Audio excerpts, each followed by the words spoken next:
పోతుంటే చాలామంది నడుచుకుంటూ పోతూ చాలామంది చనిపోయేవాళ్ళు. అప్పుడు వీళ్ళందరూ బాధ చూడలేక కోమటిరెడ్డి వెంకరెడ్డి గారికి దృష్టి తీసుకెళ్తే అప్పుడు నా బాధ చూడలేక 7,50,00,000 బ్రిడ్జి శాంక్షన్ చేయించాడు. అది కూడా నేనే కట్టాను. అలాగే మా ఊరు చెరువు కూడా డెవలప్ చేశాను. అంతేకాకుండా ఇక్కడ రైతులకు పొలాల్లో వరిసేను కోస్తుంటే రైతులు మొత్తం పొలాల్లో ఎండపోసుకుంటే మొత్తం వర్షం వస్తే కొట్టుకుపోయేది. వాళ్ళది కూడా వాళ్ళ బాధ చూడలేక ఇక్కడ పురాణ కాలంలో కౌంటోళ్ళు సావుకారులు ఉండేవాళ్ళు.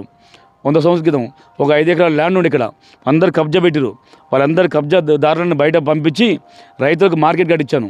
అదే కాకుండా బొడ్రాయి పండుగ, దేవాలయ టెంపుల్, ప్రజలకి చనిపోయిన వాళ్ళకు పెళ్లిళ్ళు చేసుకునే వాళ్ళు బీదోళ్ళకి నా సహాయ శక్తుల 5,000 10,000 సహాయం చేస్తున్నాను.